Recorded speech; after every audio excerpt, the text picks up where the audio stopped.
वर्ण विचार। क्या पढ़ रहे हैं हम लोग? वर्ण विचार। क्या कहता है पाठ? इसमें क्या क्या पढ़ेंगे? वर्ण क्या है, वर्ण के कितने प्रकार हैं, इसका क्या महत्व है, इस पाठ में हम लोग पढ़ेंगे। वर्णों से शब्द कैसे बनते हैं, और इसमें ये भी पढ़ना है। सेब बोलते समय स, कौन कौन सा इसमें अक्षर लगा हुआ है? स हलंत यानी आधा स में क्या है, किसकी मात्रा है? ए की मात्रा है। प्लस ब में भी किसकी मात्रा है? अ ध्वनि। ये पढ़ चुके हो ना, वर्ण विच्छेद में पढ़ाए हैं। स में किसकी मात्रा है? ए की, और ब में किसकी मात्रा है? अ की। ये ध्वनियाँ निकलती है, स ए ब अ, ये सब अक्षर मिलके क्या बना? सेब। तो ये शब्द हो गया, है ना। तो ये वर्ण है, वर्ण को ही अक्षर बोलते हैं। वर्ण को क्या बोलते हैं? अक्षर। स ए ब अ मिलके क्या बना? सेब। इसी प्रकार अन्य शब्दों में ये ध्वनियाँ निकलती है। इसी प्रकार और में भी, जैसे घोड़ा, घोड़ा में क्या है? घ है, ओ है, बड़ी र हलंत आ। रेलगाड़ी में र ए ल अ, ल में क्या है? अ की मात्रा है। फिर ग में किसकी मात्रा है? आ, र और दीर्घ ई की मात्रा। क्या हो गया ये? रेल गाड़ी। ये सब अक्षर मिलकर एक शब्द बनाया। बहुत सारे अक्षर मिलकर क्या बनाया? शब्द। इन ध्वनियों को ही वर्ण कहते हैं। वर्ण क्या होता है? वर्ण किसे कहते हैं? वर्ण भाषा की सबसे छोटी इकाई है। वर्ण क्या है? भाषा की सबसे छोटी इकाई है ना, ये सबसे छोटी इकाई है। इसके और खंड नहीं किए जा सकते। वर्ण के और खंड नहीं किए, और इसको अलग कर सकते हैं? नहीं। ये खंड हो गया, शब्द को अलग किए तो ये वर्ण है। वर्णों को अक्षर भी कहते हैं। वर्ण को क्या कहते हैं? अक्षर। चलो बताओ, वर्ण किसे, वर्ण भाषा दो, वर्ण किसे कहते हैं? वर्ण भाषा की सबसे छोटी इकाई है। और बोलो, वर्ण के और खंड? वर्ण वह छोटी से छोटी ध्वनि है जिसके खंड और टुकड़े और नहीं किए जा सकते। बोलो, वर्ण वह छोटी से छोटी ध्वनि है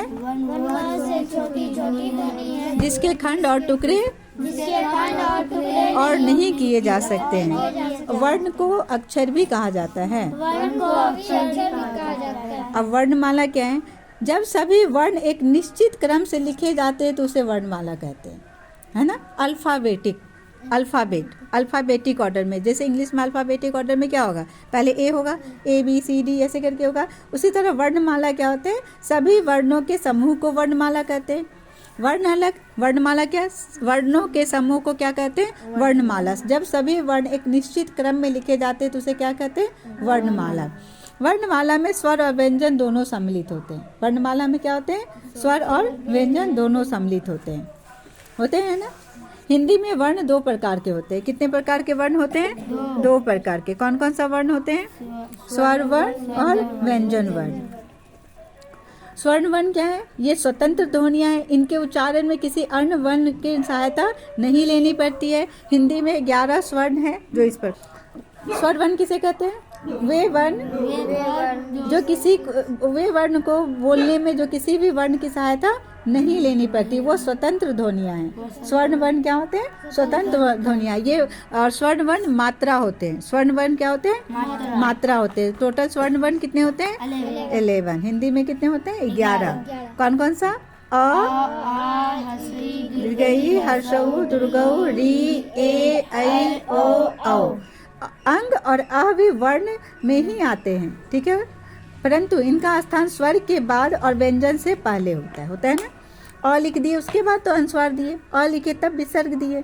तो स्वर्ण से पहले, स्वर के बाद और व्यंजन से पहले आते हैं। इनका प्रयोग आगे समझते हैं। अंग क्या होता है?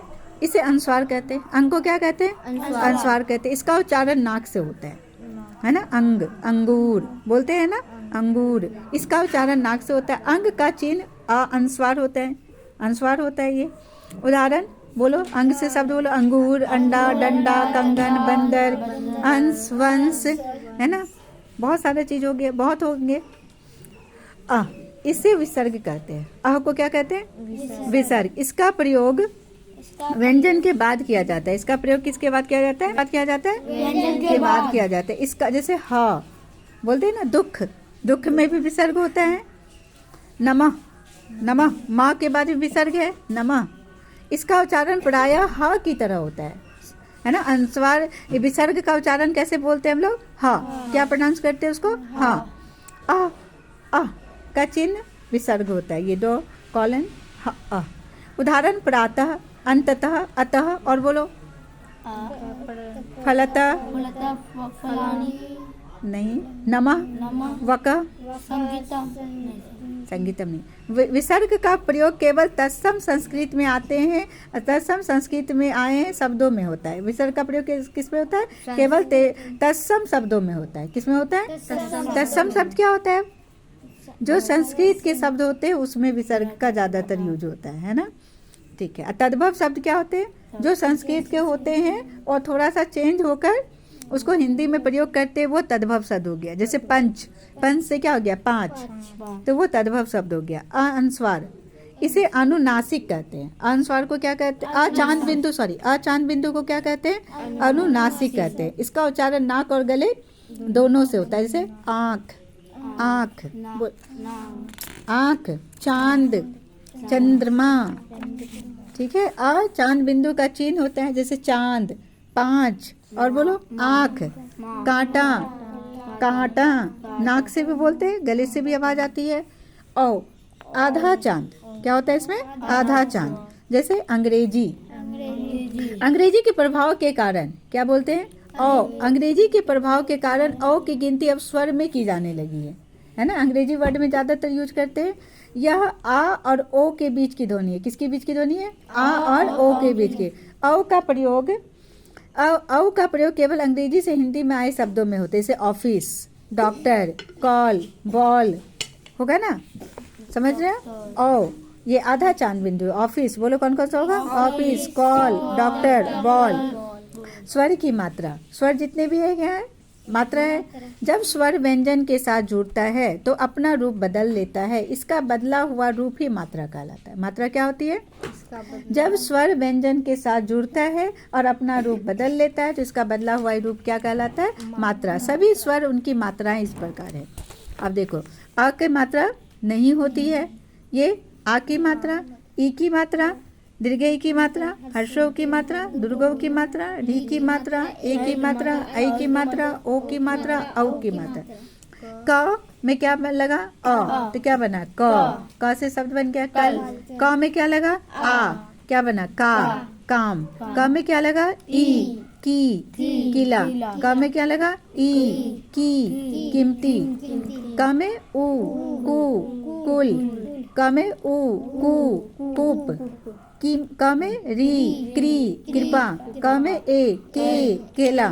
क में ऐ, कई, कैसी। क में ओ, केसरी में तो ये वाला होगा केसरी में, है ना, ए की मात्रा। ऐ में कैसा।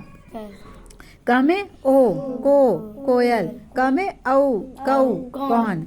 अ स्वर की कोई मात्रा नहीं होती और जितने भी स्वर हैं सभी की मात्रा होती है, मगर अ स्वर की मात्रा नहीं होती। इन स्वरों का प्रयोग केवल मूल रूप में ही किया जाता है। जैसे अ से क्या हो गया? अब, अचल, अमरूद, ये मूल रूप में हुआ। आ, आम, आग, आजकल। ई, इस, इमली, इनकी। ई, इक, ईद, ईश्वर। उ, उल्लू, उत्तम, उनकी। उ, ऊन, ऊपर, ऊर्जा। री, ऋषि, ऋषभ, ऋतु। ए, एरी, एक, एकता। ऐ, ऐसा, ऐनक, एरावत। ओ, ओम, ओखली, ओढ़नी। औ, और, औरत, औकात, औजार भी होगा। हिंदी में और स्वर पढ़ लिए हम लोग। स्वर क्या होता है? 11 स्वर 11 होते हैं। स्वर मात्राएं हैं। और क्या बोलेंगे स्वर का परिभाषा? स्वर वैसे ध्वनि, स्वर स्वतंत्र ध्वनियाँ होती हैं जो किसी की सहायता नहीं लेनी पड़ती। अब हम लोग पढ़ते हैं व्यंजन। हिंदी में कितने व्यंजन होते हैं? 33। टोटल कितने व्यंजन होते हैं हिंदी में? 33 व्यंजन होते हैं। क, ख, ग, घ, अंग, बोलो, च, छ, ज, झ, य, ट, ट, ड, ढ, न, र, ढ, ये अतिरिक्त व्यंजन होते हैं। त, थ, द, ध, न, प, फ, ब, भ, म, य, र, ल, व, तालु, शम, दंस, दंस, हा। व्यंजन स्वतंत्र नहीं होते हैं। स्वर स्वतंत्र होते हैं, व्यंजन स्वतंत्र नहीं होते। इनके उच्चारण में स्वर की सहायता लेनी पड़ती है। व्यंजन को बोलने में किसकी सहायता लेनी पड़ती है? स्वर की सहायता लेनी पड़ती है। सभी व्यंजनों में अस्वर होते हैं। जितने भी व्यंजन है उसमें क्या, कौन सा स्वर छिपा होता है? अ। इसलिए जब हम उसको वर्ण विच्छेद करते हैं तो का हलंत अ लिखते हैं। क में किसकी मात्रा है? अ की मात्रा है। जब पूरा क रहेगा तो उसमें किसकी मात्रा है? अ। स रहेगा तो उसमें किसकी मात्रा है? अ की मात्रा है। बड़ी र और ढ, ये ड और ढ के विकसित रूप है ना। ड और ढ लिखते हैं, बड़ी र ढ हो गया। इनकी गिनती अब व्यंजनों के साथ होती है। ये अतिरिक्त व्यंजन कहलाता है। संयुक्त व्यंजन में अक्ष, त्र, ज्ञ, स्र ये 4 संयुक्त व्यंजन हैं। ये 2 व्यंजनों के मेल से बने हुए। संयुक्त व्यंजन किससे बने हुए हैं? 2 व्यंजन से मिले हुए बने हुए। जैसे अक्ष, अक्ष का क्या होता है? क और मूर्धन्य स, ये दोनों मिलके क्या बना? अक्ष। इसलिए इसका इंग्लिश में क्या हो जाता है? KSH। त्र, त और र इंग्लिश में क्या हो जाता है इसका? TR। ज्ञ, ज और य या ग और य, ज्ञ। स्र क्या होता है इसका? GY या फिर JY भी होते हैं। स्र तालव्य स, आधा तालव्य स और र SHR। अक्षर से क्या हो गया? क्षत्रिय, कक्षा, रक्षा और बोलो परीक्षा, परीक्षा, क्षमा। क्षमा, त्र से त्रिकोण, मात्रा, छात्रा, त्रिशूल, त्रिपाल, है ना, त्रिकोण, त्रिकोणमिति। नो। ज्ञ से यज्ञ, ज्ञान, ज्ञात, ज्ञानवान, ज्ञानी। स्र से श्रम, आश्रम, परिश्रम। ठीक है। र के विभिन्न रूप पढ़े हैं तुम लोग का भी था। र कितने रूप होते हैं? र का 3। एक तो र अपना हो गया र, फिर रेप की मात्रा होता है, फिर पदेन की मात्रा होती है ना। पदेन में 2 होते हैं। जैसे रेप में कार्य, मार्ग, सूर्य, कर्म, चर्म, है ना, मर्म, गर्मी, सर्दी। ठीक है। पदेन में क्रम, ड्रम, भ्रम, ट्रक, प्रकार, ट्राम। ज और फ के नीचे क्या है? नुक्ता युक्त है, ये बिंदु है। व्यंजन को हिंदी में स्वीकार कर लिया गया, जैसे जर्रा, फन, ये उर्दू वर्ड है ना। ये उर्दू जितने हैं, क है, ज है, फ है, कुछ वर्ड हैं जिसमें क्या होते हैं? नीचे नुक्ता युक्त लगा रहता है। ठीक है, इसे उर्दू वर्ड कहते हैं हम लोग। चलो बोलो, व्यंजन किसे कहते हैं? स्वर तो समझ गए। स्वर स्वतंत्र ध्वनियाँ होती है और वो उसे बोलने में किसी भी वर्ण की सहायता नहीं लेनी पड़ती है। मगर व्यंजन वर्ण किसे कहते हैं?